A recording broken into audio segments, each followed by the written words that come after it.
Computadora.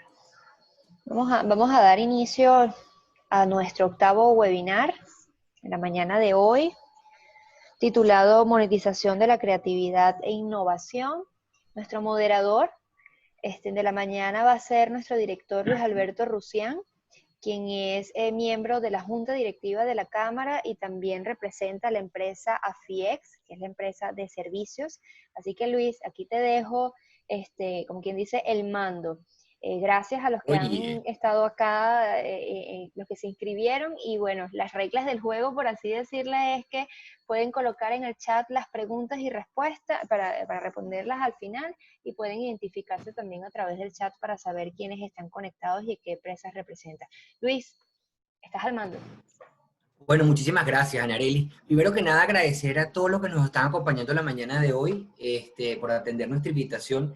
En esta época nos hemos dado cuenta que hay una oferta o una sobreoferta de eventos virtuales y a veces a uno se le complica la agenda. El hecho de que nos estén acompañando hoy significa que nos están dando la oportunidad de poder compartir, que es algo bien importante para nosotros.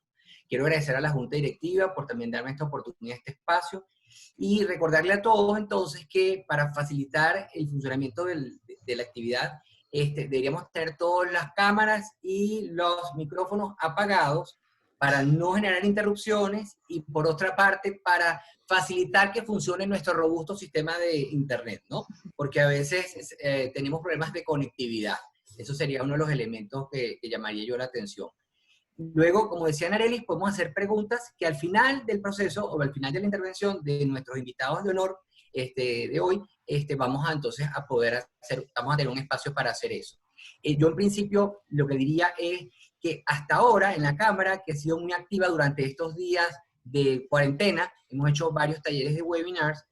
Bueno, Juan Domingo Alfonso, que está presente, nuestro presidente de Junta, Faustino Flamerigo, otro de nuestros directores, han hecho presentaciones respecto a temas del estado de emergencia aquí en Venezuela, la seguridad alimenticia, ese tipo de cosas que son importantes para tratar de entender la realidad y el entorno en donde nos estamos desenvolviendo, tratando de darle herramientas a las empresas para que puedan surfear esta ola y comprender qué es lo que está sucediendo. La presentación de hoy tiene otro objetivo. Nosotros hoy lo que estamos tratando es de ver oportunidades. Es una presentación que está orientada a tratar de comprender qué es lo que nos ha estado pasando y qué es lo que está pasando más allá de nuestra frontera, para en función de eso construir estrategias que nos permitan dar el salto, porque si hay algo que es cierto es que tenemos muchísimos desafíos enfrente. Entonces, eso sería un llamado de atención. Y bueno, para ir entonces ya entrando en materia y después de la palabra a los invitados, tenemos que darnos cuenta que ha habido un contexto donde el tema de la transformación digital cada vez más importante. Habemos unos que estábamos como, no estamos tan conscientes de esa situación, sino que estamos tratando de ver cómo seguíamos corriendo la arruga, pero el propio tema del COVID-18 nos ha hecho que todo lo digital nos explote en la cara. Entonces ahora tenemos un grado de conciencia respecto a ello.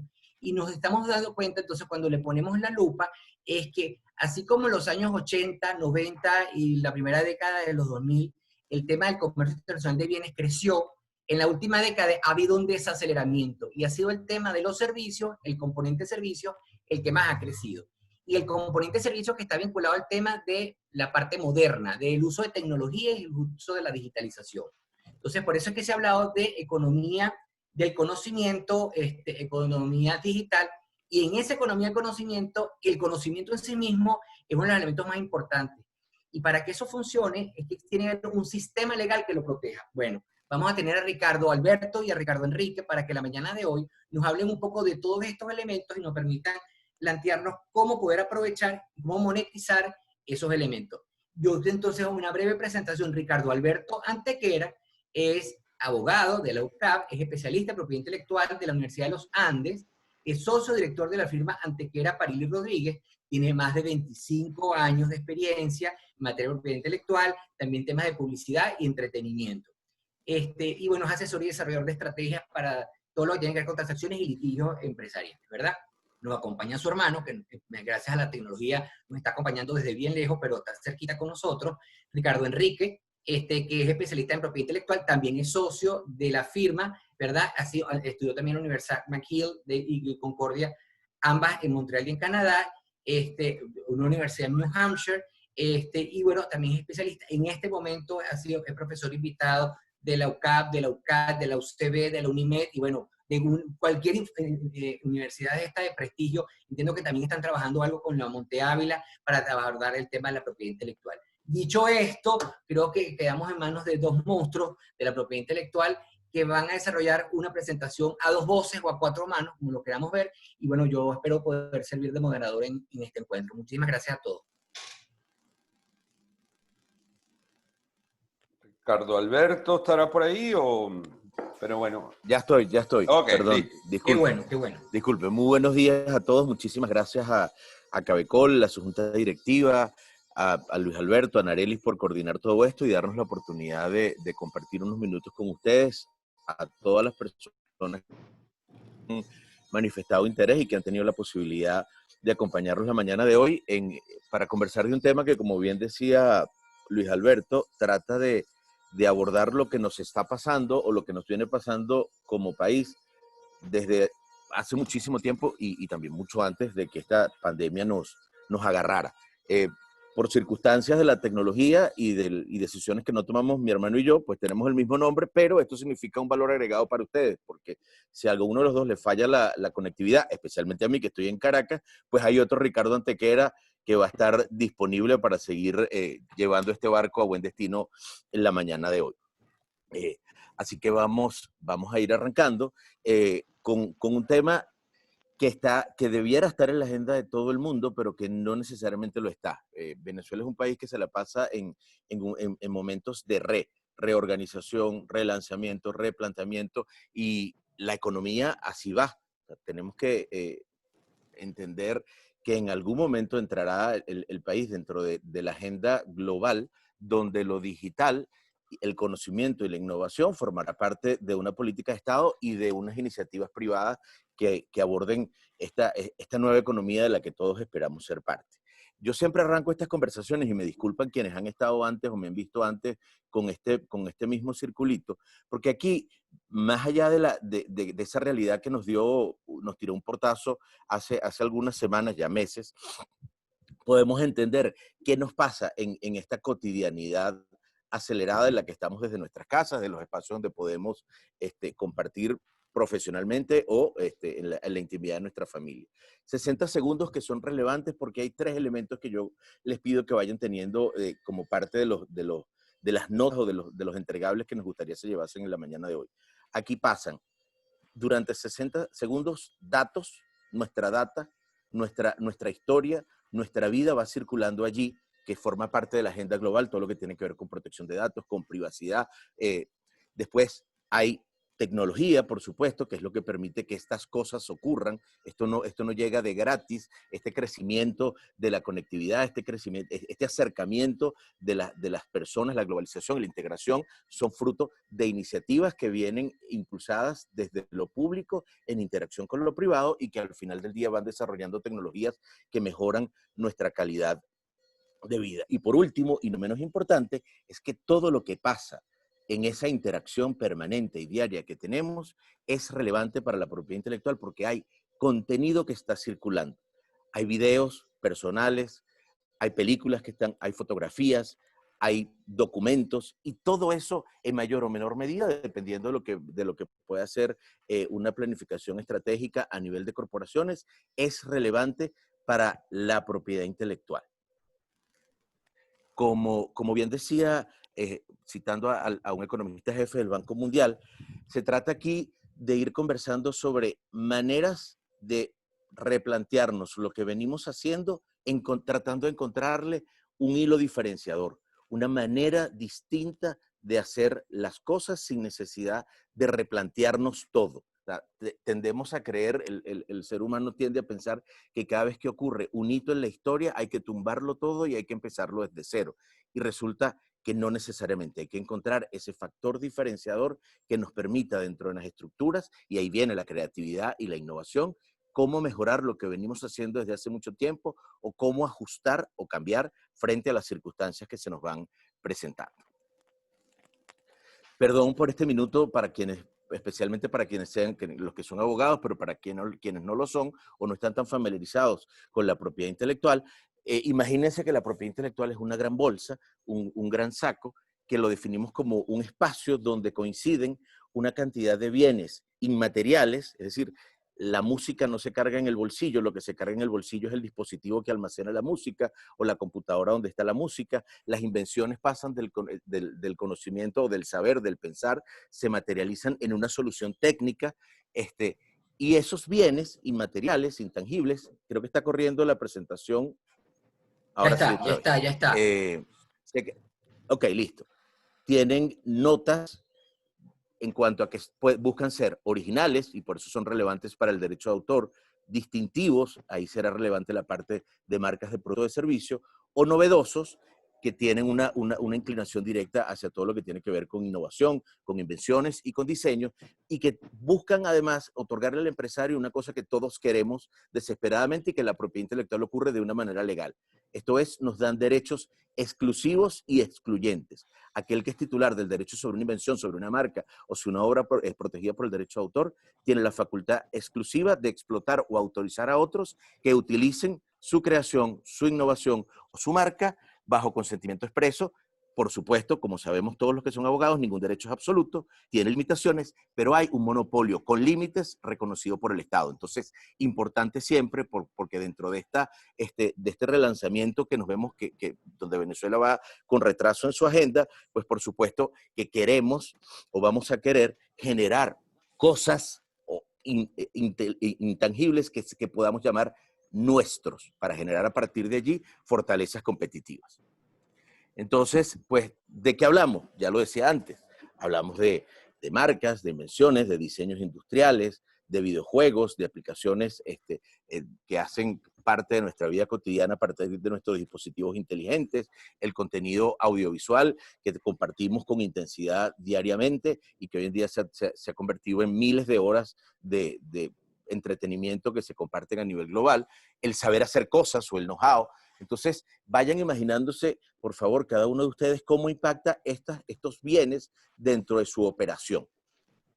Y esto es importante no porque nosotros lo digamos, la creatividad y la innovación no son relevantes porque algunos especialistas o algunas personas que se dedican a esto lo piensan así, sino porque los datos que están viendo allí y que no voy a correr para no aburrirlos leyendo cifras y porcentajes, así lo indican. Cuando uno piensa que en América Latina ya la economía naranja o la economía del conocimiento, que Luis la mencionaba al principio, representa al menos un 5% del Producto Interno Bruto de la región, eso significa que algo está pasando, que hay muchas cosas que se están moviendo y que hay que ver cómo nos reajustamos y en qué lugar nos colocamos para no perder ese tren que puede ser el último gran tren de esta generación.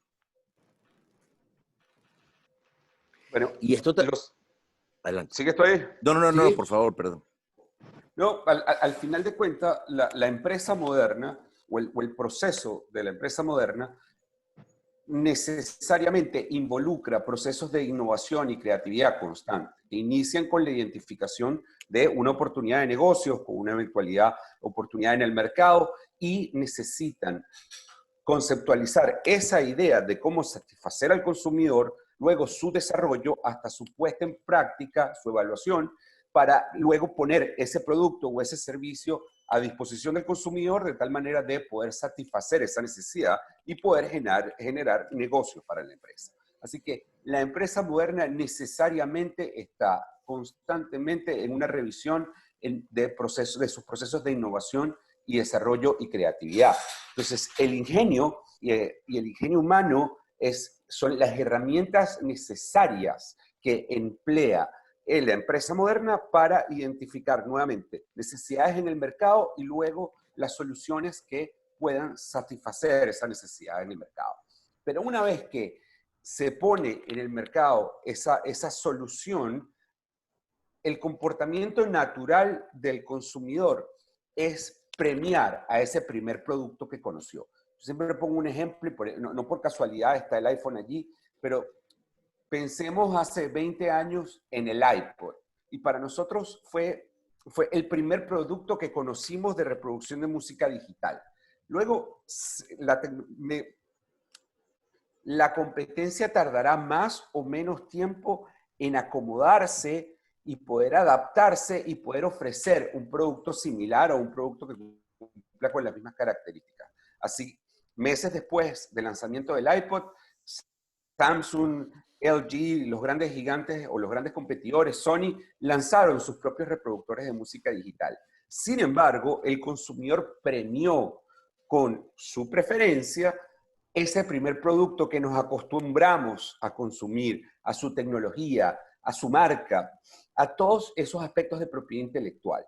Entonces, allí es cuando juega un papel muy preponderante la propiedad intelectual, porque justamente son esos derechos de exclusivo que hablábamos anteriormente los que le van a permitir a ese innovador mantener esa ventaja competitiva en el tiempo, independientemente de que en el mercado ya aparezcan nuevas ofertas que puedan competir con ella. Así que la propiedad intelectual alarga o permite alargar esa ventaja competitiva del innovador y protege esas innovaciones que de alguna manera han roto el molde cuando han salido en el mercado. Entonces, habiendo dicho esto, ahora, ¿cómo se generan negocios a partir de los activos intangibles? A partir de los activos de propiedad intelectual. Siempre decimos lo mismo a quienes nos consultan. La propiedad intelectual debe generar un valor de competitividad para la empresa, porque si no, básicamente es tirar dinero a la basura. Entonces, al final de cuentas, ese valor de competitividad debe traducirse en mayores ingresos o en reducción de costos o en alguna ventaja competitiva. ¿Y por qué esto tiene una gran... este tema empieza a tener una gran vigencia a partir del siglo XXI? Porque en el siglo XX la estructura era particularmente vertical. Quien creaba era después quien desarrollaba, quien luego fabricaba, mercadeaba y vendía. Era una estructura completamente vertical dentro de la empresa, dentro de la misma empresa.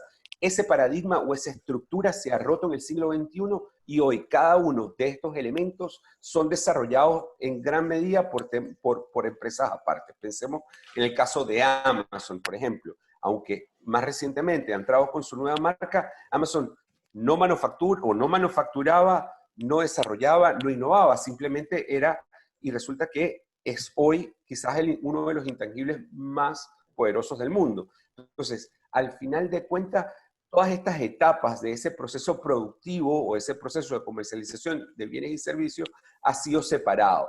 Y entonces, allí los bienes intangibles se han convertido en activos financieros generadores de negocios. Y siempre nos gusta arrancar con este caso, un caso icónico y que tiene, a pesar de más de 100 años, sigue manteniendo su vigencia. Es el caso de la aspirina. En 1899, Bayer obtuvo su primera patente sobre un compuesto activo cuya principal utilidad era ser analgésico. Bayer se da cuenta de la temporalidad de la patente que iba a tener durante un tiempo determinado y que posteriormente iba a tener que competir con otros empresarios, otras farmacéuticas que iban a tener la capacidad de poder producir el mismo medicamento una vez agotado el derecho de la patente. ¿Qué fue lo que hizo? Trasladó todos sus recursos de investigación y desarrollo, o trasladó parte de sus recursos de investigación y desarrollo hacia el posicionamiento de la marca aspirina, de tal manera que el consumidor asociara directamente esa marca con su origen empresarial y la calidad. Posteriormente, además, Bayer le viene un regalo del cielo, que es un segundo uso terapéutico, que aunque no fuera patentable, lo cierto es que 60 años, 80 años después de su desarrollo como analgésico, resulta que la aspirina vuelve a tomar un gran auge a través de la determinación de que también tenía un segundo uso terapéutico para afecciones cardíacas. Lo cierto es que más después de 100 años en el mercado, para el consumidor regular, todavía la aspirina la seguimos asociando exclusivamente con Bayer. Cuando vamos a buscar ese compuesto activo en nuestra farmacia, seguimos buscando la aspirina de Bayer. Este también es un caso de cómo Kodak logra recuperar un espacio dentro de un mercado luego de haber salido él mismo, luego de haberlo liderado y de haber salido completamente del mercado. Durante los años 80, Kodak era el líder absoluto dentro del mercado de procesamiento fotográfico. La mayoría de acá nos acordaremos de haber comprado muchos rollos Kodak y muchas cámaras Kodak. Era un posicionamiento y era la marca preferente en el mercado. pero decisiones o malas decisiones corporativas o decisiones corporativas tomadas de forma tardía hacen que Kodak no se haya adaptado a los tiempos del procesamiento digital de imagen. Pensó que el procesamiento de imagen digital nunca iba a superar o nunca iba a reemplazar el procesamiento analógico. Y eso hace que Kodak, después de haber tenido más de 20 años de liderazgo en el mercado, se haya declarado en bancarrota a finales de los años 90. A principios de los años 2000, sin embargo, asume la dirección de la empresa una nueva junta directiva y se da cuenta que al final tenían un banco de patentes, un banco de innovaciones que servían para el procesamiento, podían tener una aplicación inmediata en el procesamiento digital de las imágenes. Así que Kodak decide relanzarse, ya no como lo conocíamos antes, como en productos de tal o directo al consumidor, sino como un banco de desarrollo de tecnología para su uso por terceros. Entonces, Kodak logra salir de esa bancarrota a través del licenciamiento de esas innovaciones que ya había desarrollado y que son ahora aplicadas al procesamiento de imagen, pero además sigue desarrollando tecnologías para efectos de licenciar a favor de terceros. El tema de los videojuegos empieza a ser parte de lo que uno a veces llama oportunidades extraviadas para Venezuela. No oportunidades perdidas, pero sí extraviadas, porque hasta hace 6, 7 años, cuando la Asamblea Nacional, la anterior Asamblea Nacional, aprueba la ley que prohíbe el desarrollo, la importación, la distribución, la comercialización, todo lo que tenga que ver con lo que llaman ellos, lo que se llamó en su momento juegos bélicos o videojuegos bélicos, se atascó una industria incipiente que estaba empezando a tener una proyección interesante a nivel internacional o muy interesante a nivel internacional y que desconocemos todavía por qué se paró, en el sentido de que lo que esta ley prohíbe es el desarrollo de videojuegos que inciten bélicos o que inciten a la violencia, pero no prohíbe en general el tema de los videojuegos. Pero es relevante porque no solo por lo que genera esa industria per se, más de $2 billones anuales, 26% de la población mundial está relacionada, participando activamente con videojuegos, el peso específico que tiene esa industria hoy en día, sino por la transversalidad, cómo se han ido identificando oportunidades, cómo se ha ido entendiendo el mercado y a los usuarios para que esa industria hoy en día ya no solamente impacte a sus destinatarios históricos naturales, es decir, aquellas personas que compraban un cassette y lo colocaban en una consola desde la época del Atari a lo que tenemos hoy en día, para ir entonces impactando a otros sectores de la industria del entretenimiento e ir expandiendo la onda de monetización o de generación de rentabilidad a partir del mismo concepto.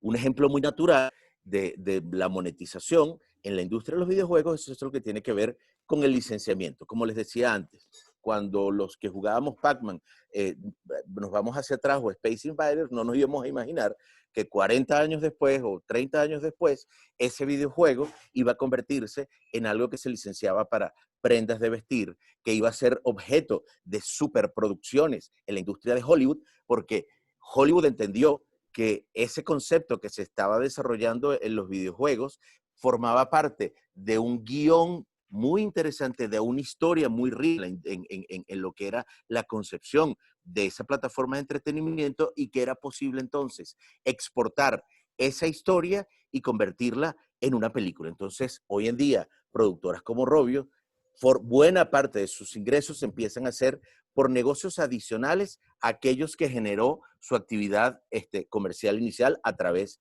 del licenciamiento.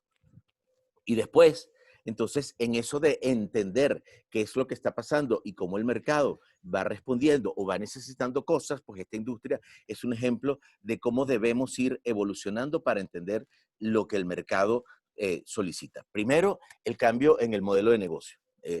Antes pagábamos para jugar, y ahora, al contrario, estamos pensando en que hay lo que se llama el free to play. Las transacciones ocurren posteriores al ingreso al juego. Esto es, yo no debo pagar por adquirir o formar parte de esa comunidad que interactúa, sino que se van generando, una vez que ya yo formo parte de ese ecosistema, se me van generando obstáculos u oportunidades, como lo querramos ver, para yo poder seguir creciendo dentro de esa plataforma, y allí se empiezan a generar regalías, se empiezan a generar oportunidades de impactar positivamente al desarrollador del videojuego.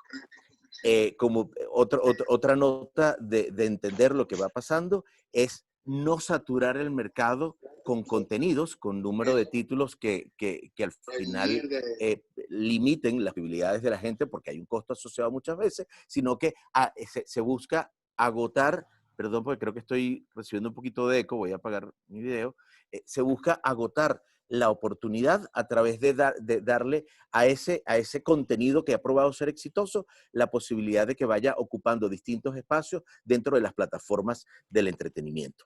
El nuevo gigante o más reciente gigante en los negocios digitales es todo lo que tiene que ver con los eSports, que es un nombre disruptivo por definición, pero que ya sabemos que genera muchísimas oportunidades para el patrocinio de marcas tradicionales, para empresas que son parte activa, que licencian sus contenidos para que se desarrollen esas plataformas donde millones de personas interactúan en vivo de una manera que hasta hace poco era impensada.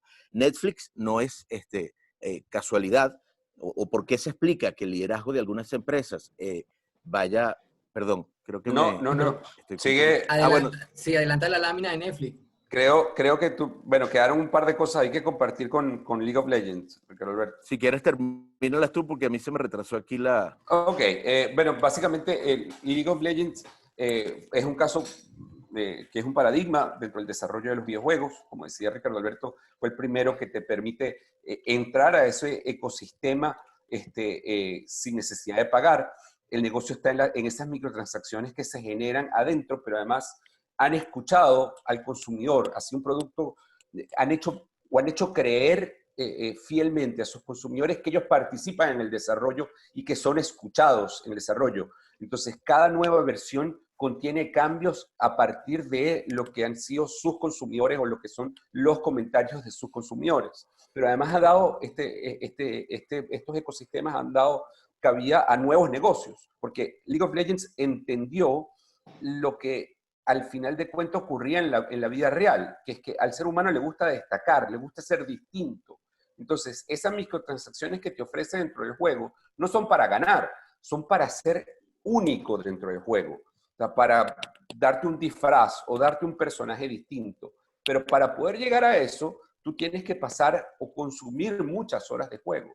Y eso ha dado cabida a fenómenos como el farming. El farming es personas que se dedican exclusivamente a dedicarle tiempo dentro del ecosistema de League of Legends para poder ganar dinero virtual que luego va a poder vender por dinero físico o dinero real a otra persona que le va a permitir ser único dentro de ese ecosistema. Y de hecho, en Venezuela, por las circunstancias muy particulares y el valor que tiene la moneda y los salarios tan bajos, ha sido un fenómeno muy particular. Hace relativamente poco se publicaba un artículo sobre la cantidad de personas, adolescentes y adultas, que se dedican exclusivamente a pasar tiempo jugando en los videojuegos para generar esta cantidad de fichas o dinero virtual que luego es vendido a terceros que quieren ser únicos dentro del juego. Y un poco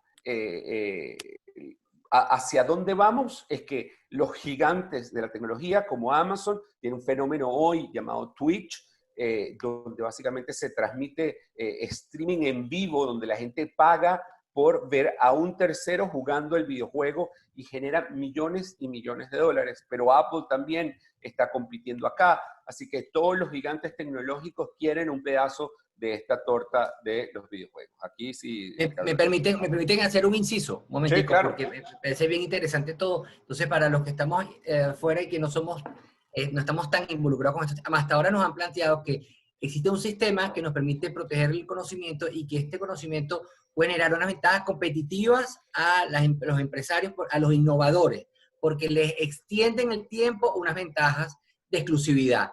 pero que también, si ellos deciden, pueden licenciarlo para que terceros exploten lo que ellos mismos han innovado y ellos se benefician económicamente de ello.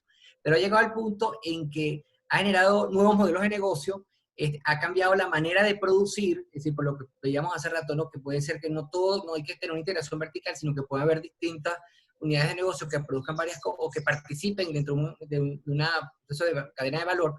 Pero ha llegado el punto en que hay estilos de vida, por lo que ustedes están diciendo, gente que se dedica a vivir una realidad virtual porque a través de estos personajes se sienten realizados y además pueden ganar dinero, más o menos, ¿no? Creo que esos serían los elementos de la Es así, ahora. es así, Okay.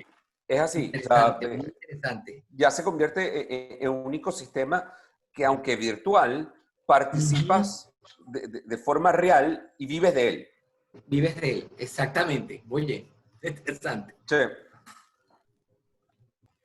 El caso de Netflix es interesante porque la gente a veces demuestra cómo no solamente para ser el líder en un mercado es porque tienes el mejor producto, sino porque lo que has hecho es combinar un poquito, recordando aquello de las recetas, de saber mezclar mejor los elementos, es cómo vas mezclando mejor elementos preexistentes para a partir de allí terminar obteniendo un producto o un servicio que sea líder. Allí creo que la imagen, no sé si se detalla, pero la imagen de la izquierda es mucho más borrosa, la de la derecha es más nítida.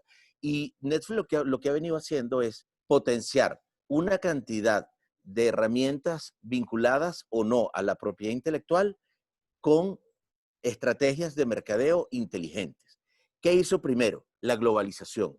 Voy a obtener o voy a implementar una política de licenciamiento de manera tal de que el contenido que yo ponga a disposición del público satisfaga las necesidades y las realidades de cada mercado. Y entonces por eso no hay un solo Netflix, sino que hay el Netflix para América Latina, para Estados Unidos y así en lo sucesivo. Pero eso permite que yo dentro de mi estructura financiera pueda planificar, porque entonces yo no necesitaré una licencia para una determinada serie a nivel mundial, sino que yo pagaré para que el productor me dé esa licencia para aquellas audiencias donde yo considero que ese contenido es relevante. Entonces ya ahí vamos viendo cómo tecnología, que es la que permite, por ejemplo, que en países donde sufrimos de un ancho de banda tan lento, la única plataforma que medianamente pueda permitirnos que el transcurrir de la obra audiovisual ocurra sin mayores retrasos, con suerte, es esta, pero no es porque ellos sean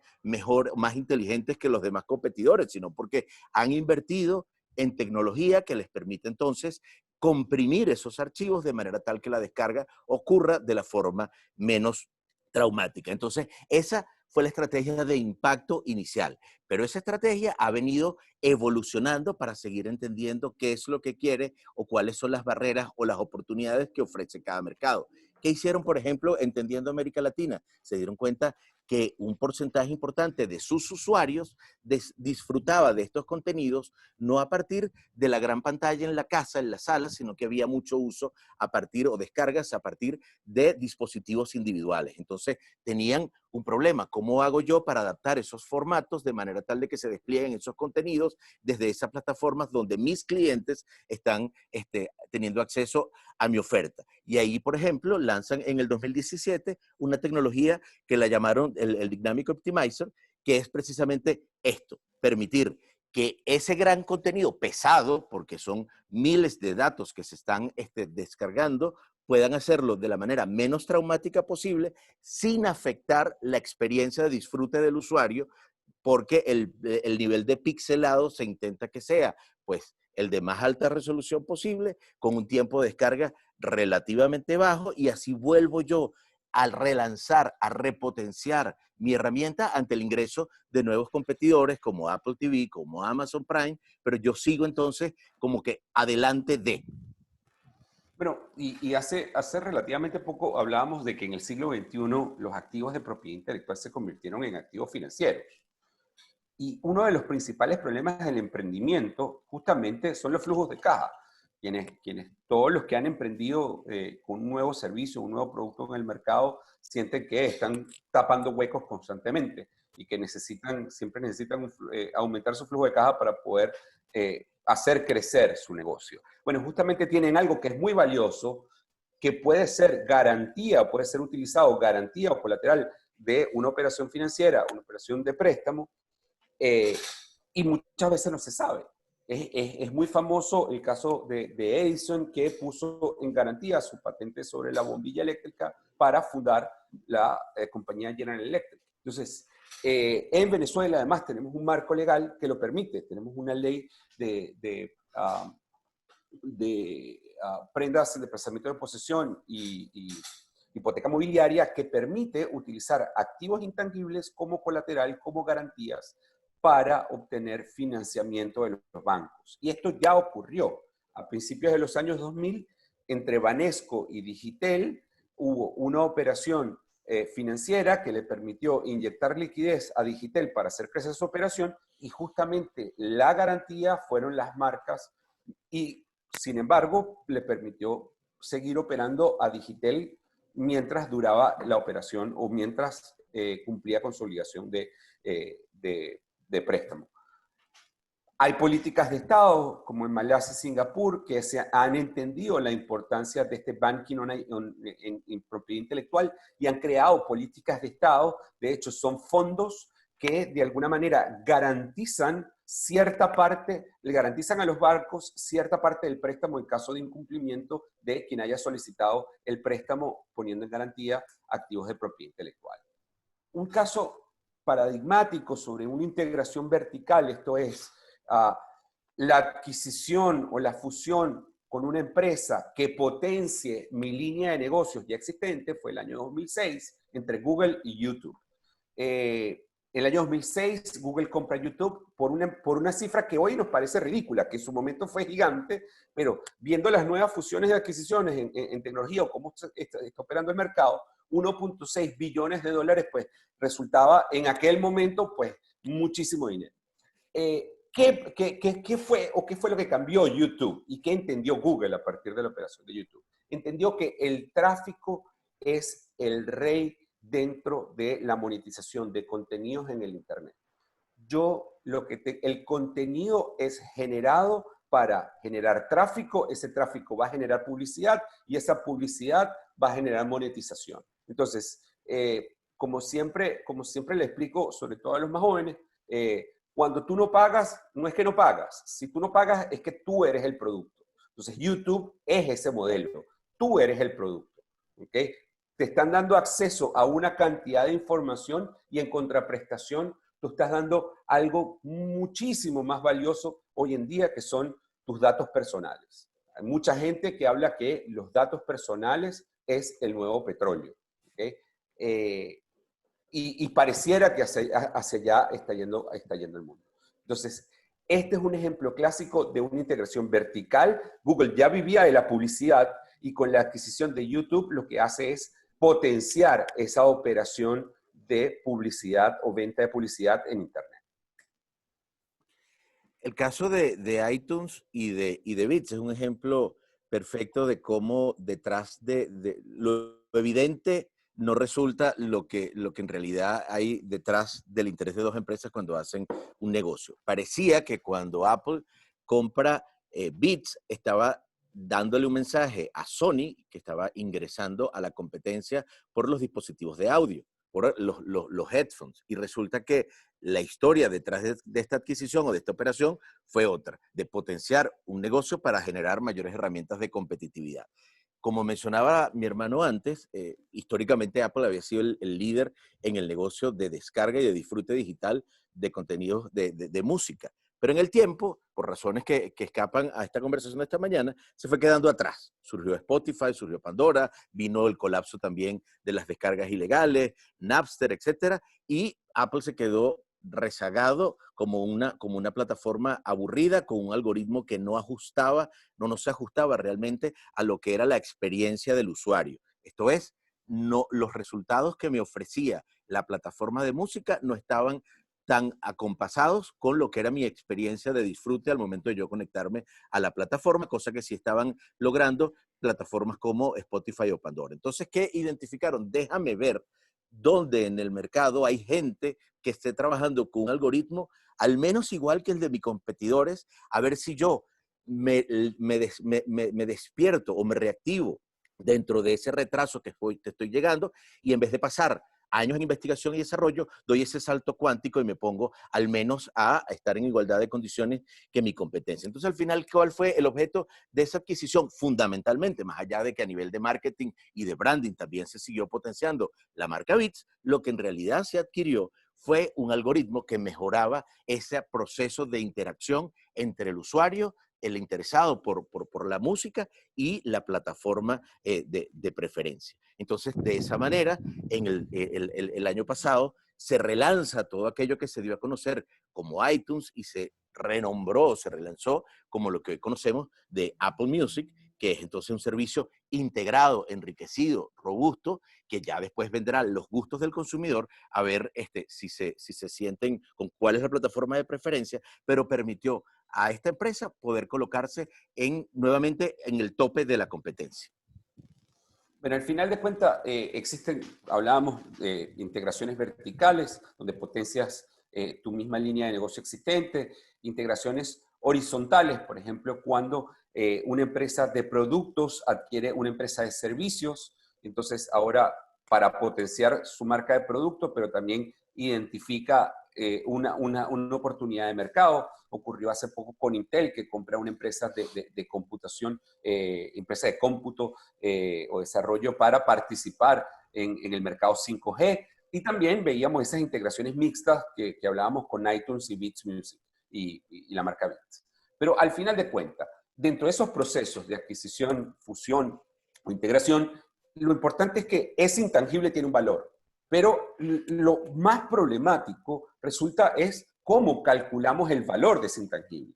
Esto es un proceso que básicamente participan economistas y especialistas en finanzas, así que no voy a dedicarle muchísimo tiempo porque además escapa del alcance de esta presentación, pero lo importante es que sepan hacer conocer que existen diferentes acercamientos al tema de valoración de los intangibles. Quizás los tres más conocidos son, primero, el acercamiento a través de los comparables o del mercado, donde básicamente se utiliza tal cual como lo utilizaríamos para vender un carro o vender un inmueble. Vemos cuál es el precio o del comportamiento en el mercado y en base a ello vamos ajustando a lo que son las características propias del bien que estamos vendiendo.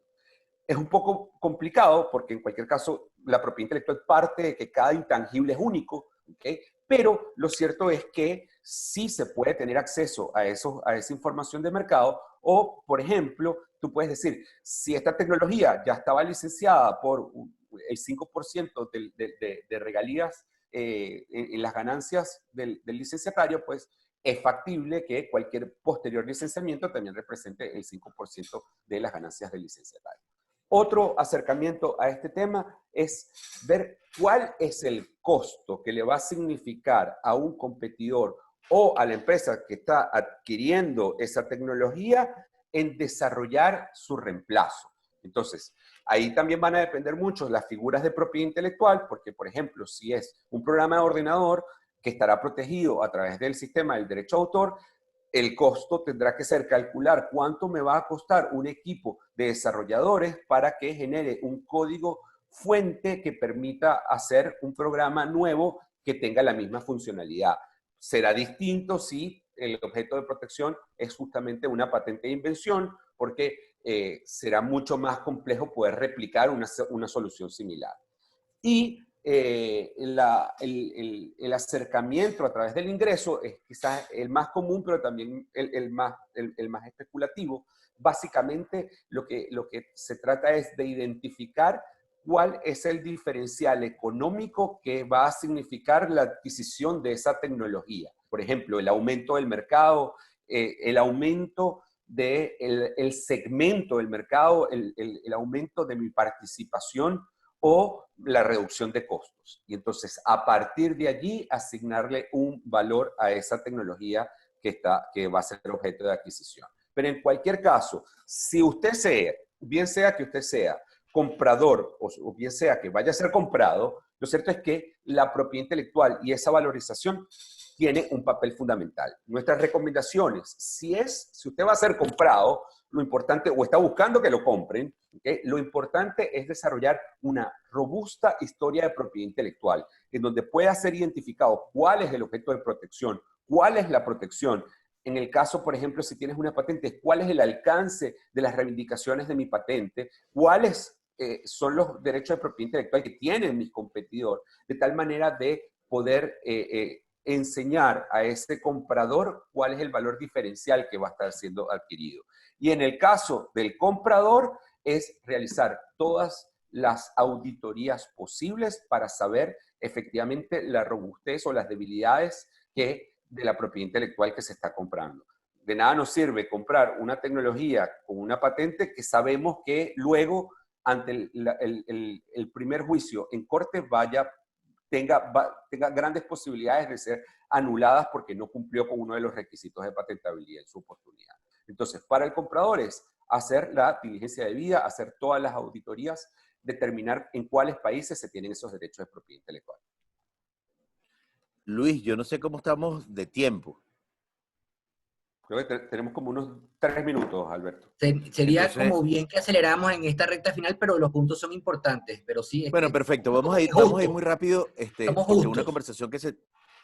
Ok, en una conversación que se tiene con la Cámara Venezolano-Colombiana de Comercio, uno no puede No dejar por puede. fuera lo que ha sido política de Estado de Colombia, políticas de Estado exitosas, además, Así es. en el presente y en el pasado reciente de Colombia. Así que cuando preparábamos esto con Luis Alberto, hablábamos de cómo han cambiado los tiempos, cómo entonces de la materia prima pasamos a agregar valor, y entonces ya el grano de café no es el grano de café colombiano, sino es lo que significa e impacta toda una política de mercadeo asociado a la marca país y a la marca Café de Colombia, o todo lo que los millones de dólares que generan en negocios y en reputación, lo que ha sido el crecimiento de la industria del entretenimiento en Colombia a través de unas políticas transversales de reconocimiento de la importancia que tiene la creatividad y la innovación en la vida, dentro del impacto de la sociedad. Pues por supuesto, las cifras están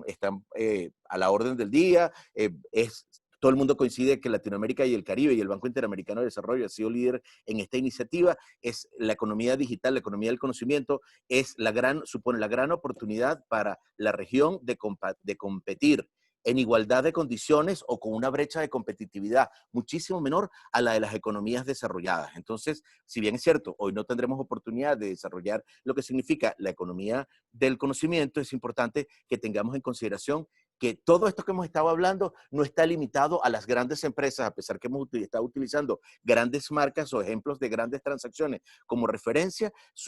La creatividad supone también identificar pequeñas oportunidades que generan un gran impacto en la calidad de vida o en las economías de los países. Si uno piensa en todo lo que ha evolucionado, el servicio del delivery, del comercio electrónico, aquí no estamos hablando de desarrollos que pueden generarse desde la intimidad de la casa y que luego, con una estrategia correcta, habiendo identificado la oportunidad o la necesidad del mercado, trabajo y me enfoco allí. Allí están las cifras muy rápidamente de lo que está suponiendo para Colombia la economía naranja. Es política de Estado. El presidente Duque lo incorporó a la agenda y fue uno de los grandes entusiastas de la economía naranja en su tiempo en el Banco Interamericano de Desarrollo. Así que eso lo podemos seguir desarrollando en posterior oportunidad, pero que nos quede ese indicador de lo que supone el conocimiento cuando se trabaja como política de Estado. Si recordamos el caso de Perú, pasa lo mismo. Cuando se hace el relanzamiento de Perú como país, lo que supone hoy en día el turismo cultural, lo que supuso la reorganización de la estructura del Estado,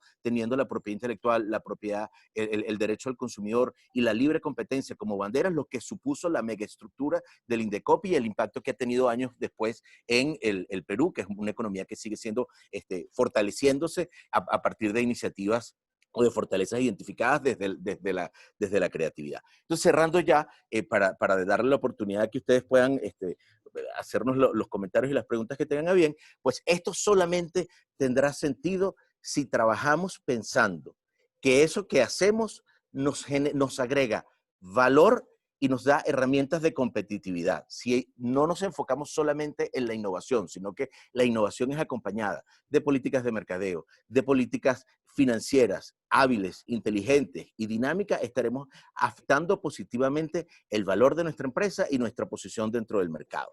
si entendemos además que la propiedad intelectual no solamente se basa en el otorgamiento de derechos absolutos, sino que también hay un equilibrio entre el derechos colectivos y derechos individuales, pues entonces también aprovecharemos lo que es el estudio y el enriquecimiento del conocimiento a partir de tecnologías que entran en dominio público.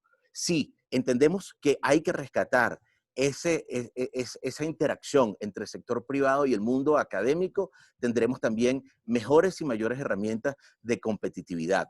Todo el parque tecnológico, el parque de conocimiento instalado en Venezuela, desde lo académico, necesita ser reincentivado a partir de la conexión con el sector privado.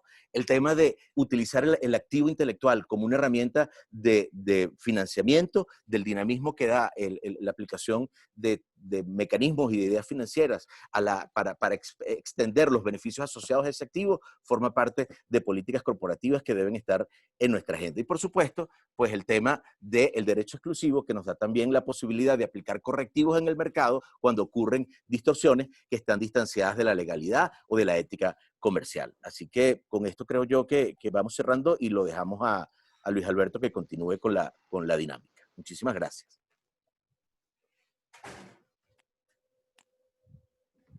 Muchísimas gracias a ustedes. Estaba yo en silencio. De verdad que me parece que es bastante completa la visión. No sé si había saltamos que tenía que ver con las condiciones propias de Venezuela, porque hacía referencia a algunas debilidades que se nos presentan y también algunas oportunidades que tenemos, ¿no? Porque siempre hay que tratar de ver cómo estamos nosotros o qué hacemos nosotros allí. Bueno, se abre el espacio para preguntas y respuestas. Tenemos hasta ahora por aquí una pregunta que de alguna manera ustedes avanzaron y un comentario. Pero entonces podríamos tratar como de redondear estas ideas.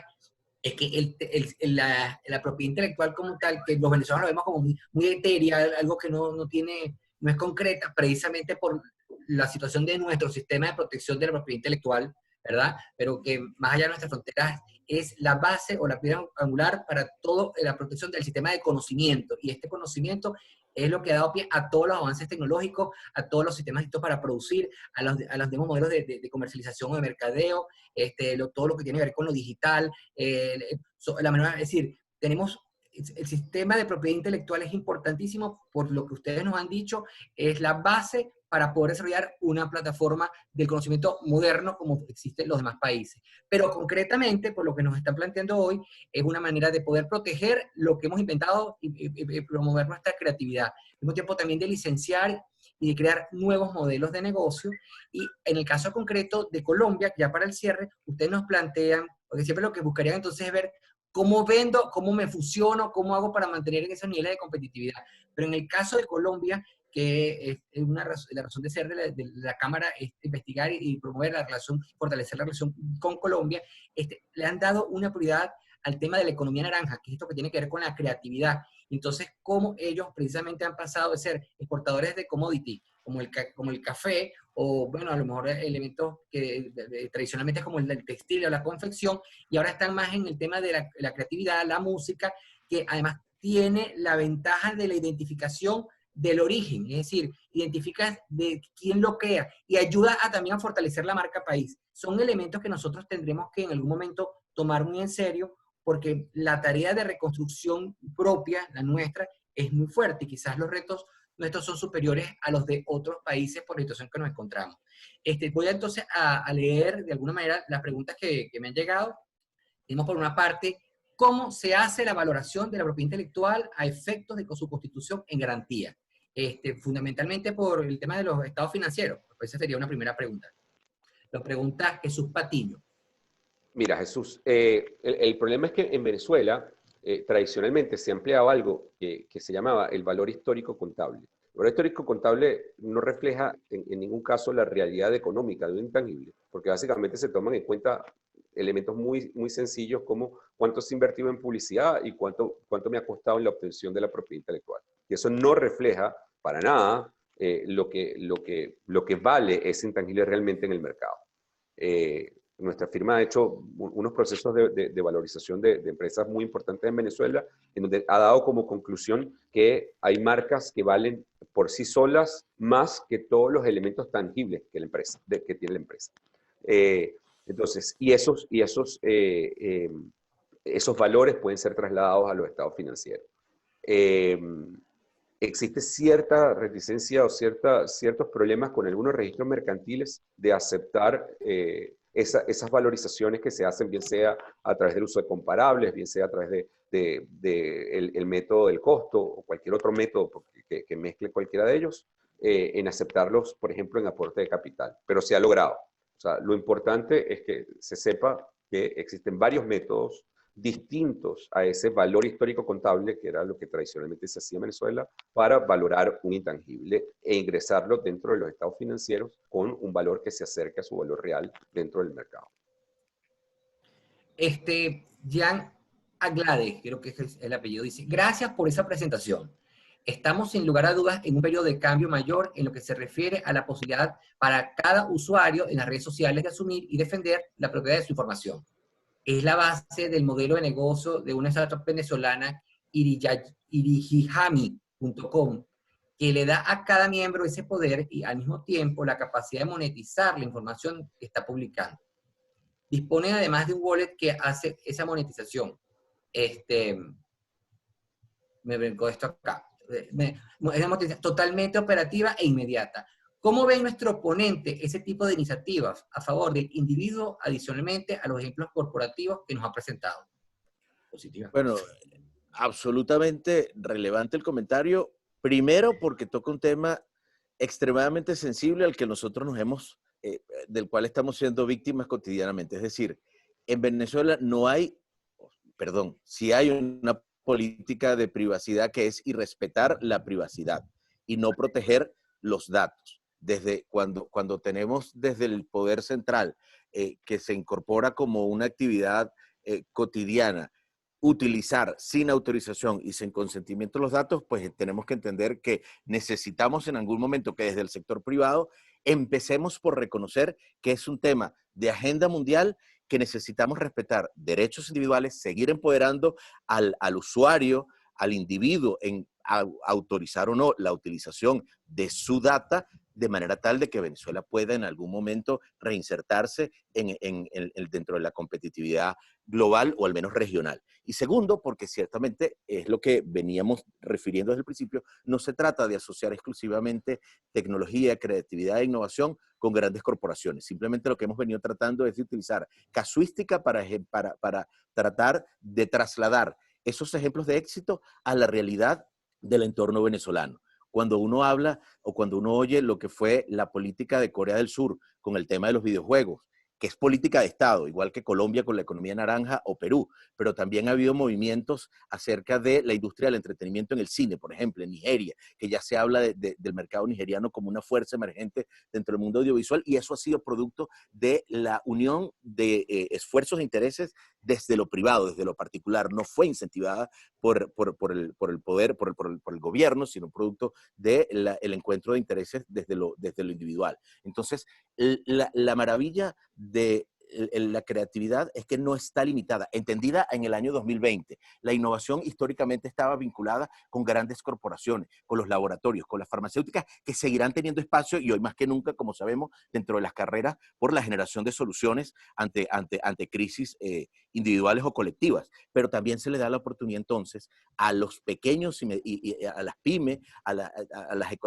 los actores emergentes, a que a partir de esa creatividad puedan generar soluciones de una manera rápida, eficiente y activar procesos de monetización. Así que absolutamente de acuerdo con la consideración de Jan. Tengo una pregunta que va bien en hilo con lo que acabas de comentar, pero yo quería traer a colación el hecho, porque yo creo que es ahí que es importante destacar, la vinculación entre el sector académico y el sector empresarial, como en otros países, por ejemplo en Colombia, cómo se da un apoyo precisamente para todo este tema de la creatividad y que implica de alguna manera a muchas pequeñas empresas, ¿no? Lo importante de que desde lo privado promovemos ese acercamiento para que como la academia le dé soporte al sector empresarial y ayude con el tema de la creatividad y la innovación. ¿Qué dirían ustedes respecto a ese punto?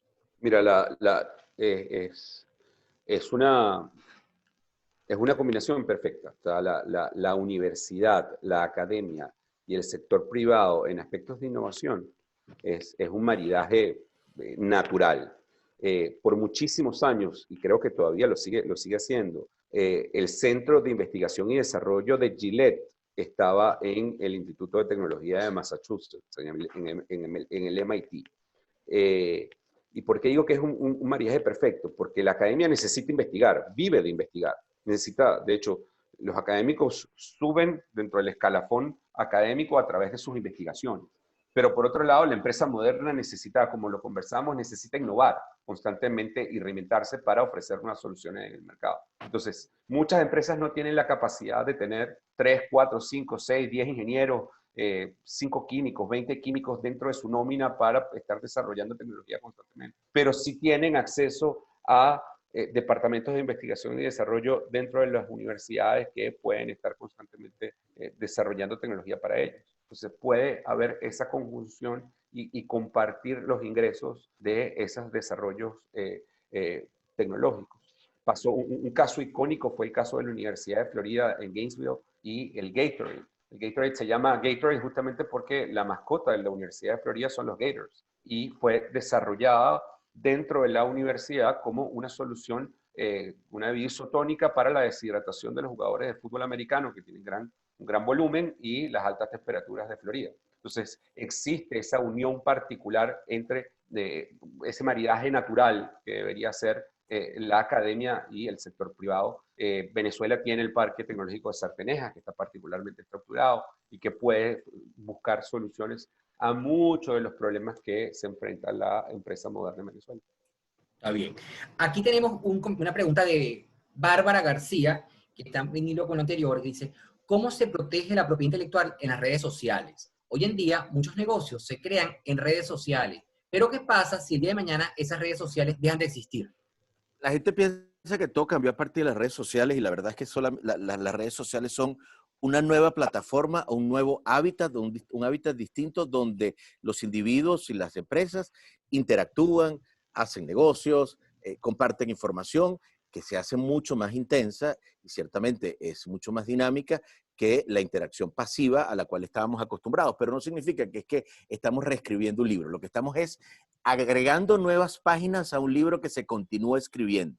El derecho en general sabemos que va detrás del hecho social, pero tiene la ventaja de que si está bien redactada la norma, esa norma podrá interpretarse de manera tal de que impacte y regule o ponga claridad sobre ese nuevo entorno o esa nueva cancha donde la partida de fútbol se va a continuar jugando. Entonces, el derecho de autor no ha desaparecido, se ha ido adaptando. Los nuevos actores del entretenimiento y que tienen vinculación con la propiedad intelectual en general han ido haciendo fuerza para intentar encontrar una armonía entre los intereses de los usuarios, los intereses del regulador, los intereses de las plataformas que permiten acceso al contenido o que permiten la conectividad. Entonces, no hay una reorganización, sino un replanteamiento de algunos temas que incluso vamos aprendiendo diariamente. Pero lo que se protegía antes de una determinada manera se sigue protegiendo igual. Lo importante es que se va agregando las posibilidades de fortalecer imagen, reputación, buen nombre a partir de estrategias exitosas, de entender cada una de esas plataformas y de saber que Instagram tiene unas características particulares y los usuarios de Instagram acuden a ella por la búsqueda de una información particular, que Twitter tiene otras características, y así vamos, que Facebook tiene es otra plataforma y otro medio que va evolucionando, pero que simplemente estamos colocando los activos o los intangibles como los colocábamos antes, pero simplemente hay mayor interactividad. ¿Qué pasa si esas redes sociales desaparecen mañana? Pues allí quedarán unos contenidos, allá habrá unas marcas que seguirán existiendo, habrá unos contenidos audiovisuales que simplemente evolucionarán y migrarán a otras plataformas, pero la manera de proteger se sigue la continuidad de la protección sigue ocurriendo independientemente de que haya un nuevo espacio donde se produzca la interacción. Claro, la propiedad intelectual, al final de cuentas, es una hija de la tecnología. O sea, el derecho de autor nace con la imprenta. Cuando nace la imprenta pensaron que la industria, o sea, que iban a desaparecer las obras literarias. Y resulta que nace el derecho de autor. Después, imagínate con la aparición del tocadisco, o lo que fue la aparición del Betamax. Entonces, básicamente la propiedad intelectual ha subsistido y se sigue manteniendo y se ha adaptado a todos los cambios tecnológicos y las redes sociales no será el último. O sea, dentro de 10 años estaremos teniendo esta charla y estaremos hablando de otro mecanismo que hoy hoy no tenemos pensado. Claro, claro. Mira, Jesús Patiño hace otra pregunta, dice, ¿es posible trasladar la nacionalidad de los activos intangibles? ¿Existe alguna limitación?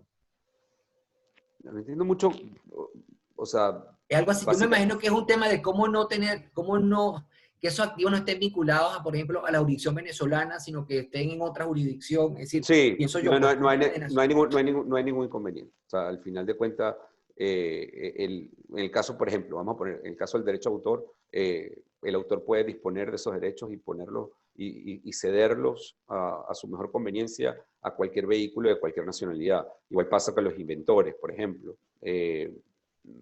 Pueden ceder sus derechos a un vehículo que tenga cualquier otra nacionalidad, con las marcas exactamente igual. No existe ningún tipo de limitación de que los derechos sobre determinada dimensión, sobre una obra, sobre una marca, tengan que estar vinculados necesariamente al lugar de creación.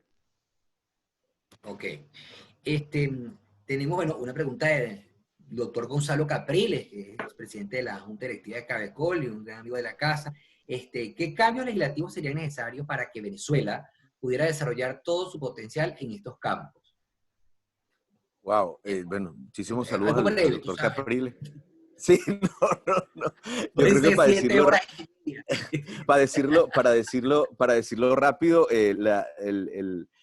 una nueva Venezuela necesitará entender que hay que hacer compatible el crecimiento de un sector empresarial, comercial, industrial hacia lo interno, con empresas fuertes, donde se identifiquen oportunidades para el crecimiento de empresas, de individuos en lo local, pero que también en paralelo se generen incentivos para la inversión extranjera. Si no se dan garantías en materia de propiedad intelectual, de la protección a la propiedad intelectual, no hay manera que se reactive la inversión extranjera.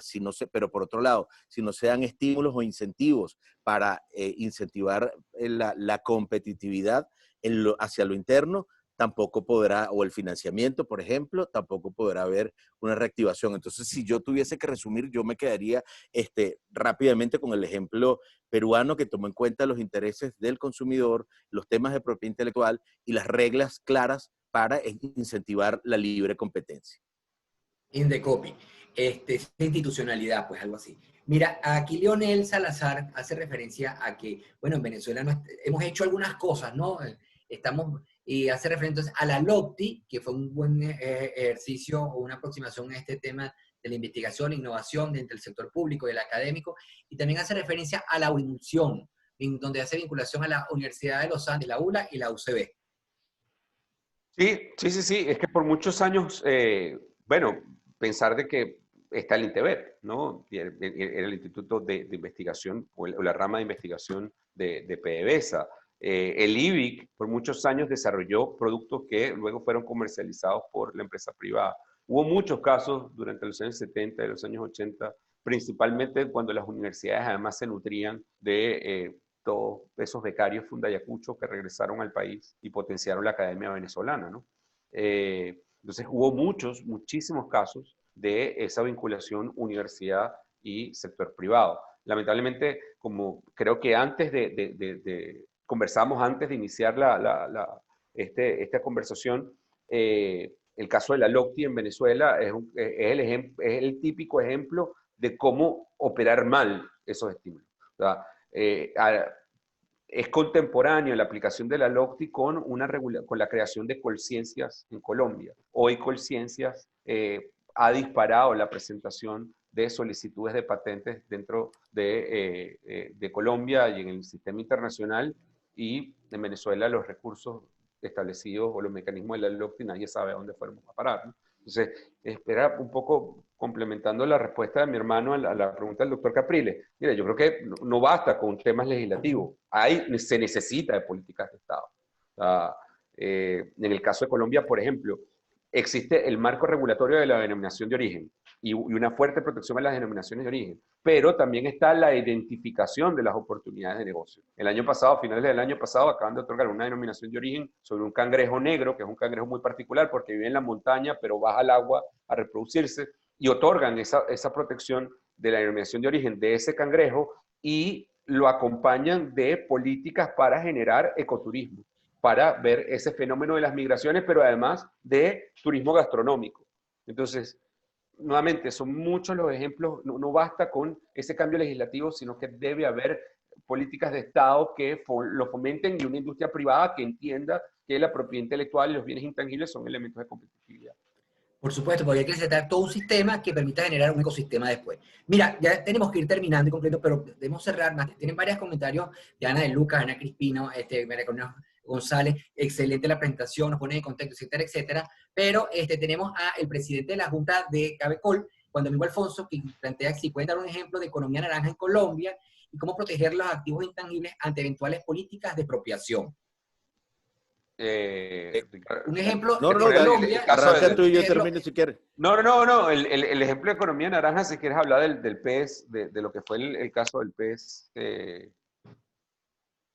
PES Lobo, no. Sí, bueno, pero lo que pasa es que está muy relacionado también con lo que fue, con el tema del cangrejo negro, pero si quieres, desarrolla tú y cualquier cosa yo te sumo. No, bueno, un caso muy particular fue que existe una especie de un pez que es particularmente invasiva, es de origen africano, y durante uno de los huracanes en los años 90 en la Florida, en uno de los acuarios, se rompió y llegó al Mar Caribe, y es particularmente invasivo, de tal manera que fue reproduciéndose a una velocidad muy importante.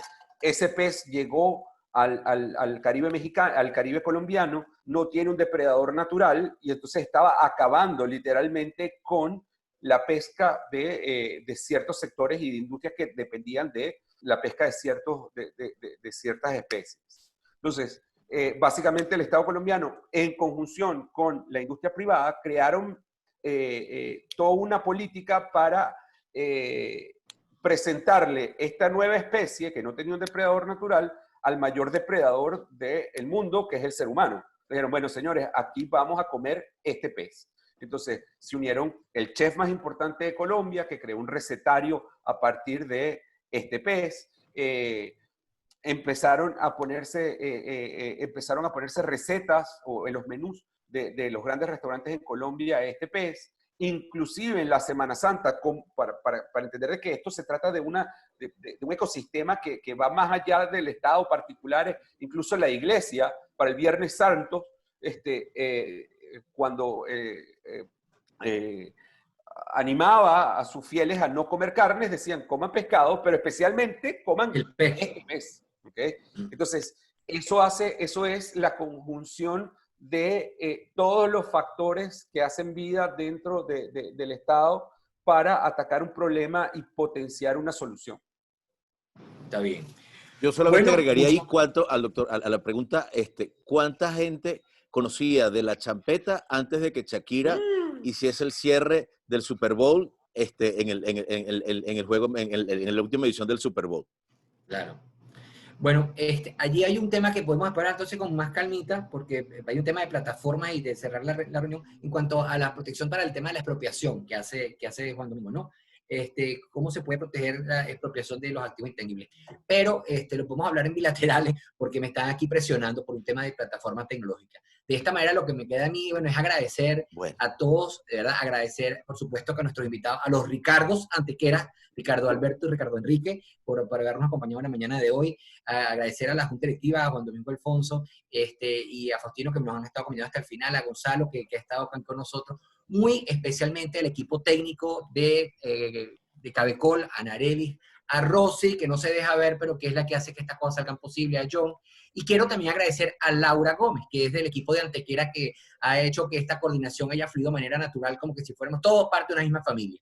Muy importante. Y por supuesto, gracias a todos ustedes que durante todo este tiempo estuvieron con nosotros, darnos la oportunidad de compartir, de seguir adelante y de tratar de seguir luchando buscando las oportunidades, porque no podemos ser ingenuos, la situación es muy complicada para todos, pero lo que tenemos enfrente son grandes retos y tenemos que ver cómo los enfrentamos y cómo podemos hacer, cómo podemos superar las limitaciones que tenemos. Yo les pediría que a lo mejor los que estemos ya presentes, porque hay varios que se han retirado por cosas de tiempo, nos tomamos un momentico, pongamos en pantalla completa para que la gente del equipo pueda tomarnos una foto a lo que todavía estamos aquí, y de esta manera nos despedimos con un fuerte abrazo y un aplauso a todos los presentes. Gracias. Feliz día a Gracias a todos. todos. Muchísimas Chao, gracias por feliz el tiempo y día. la oportunidad.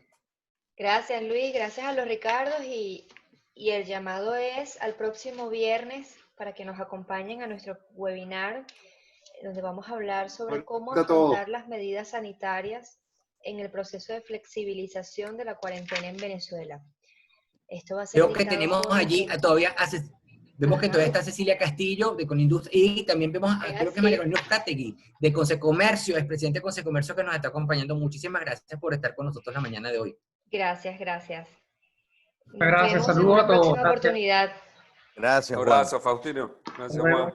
Chao, Faustino. Hasta luego, gracias.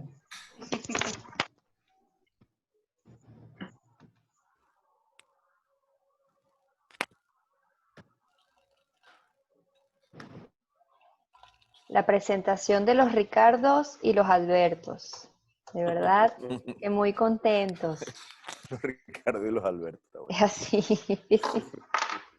Bueno, la presentación de la semana que viene va a estar bastante entretenida. Contaremos con 2 directores, Farmatodo y de Cargill, y sabemos que va a ser de muchísimo interés los temas que vamos a tratar, porque ya es caso práctico. ¿Quién va a estar de Cargill? Ángel, ¿no? Ángel Márquez. Ok. Y va a ser bastante interesante porque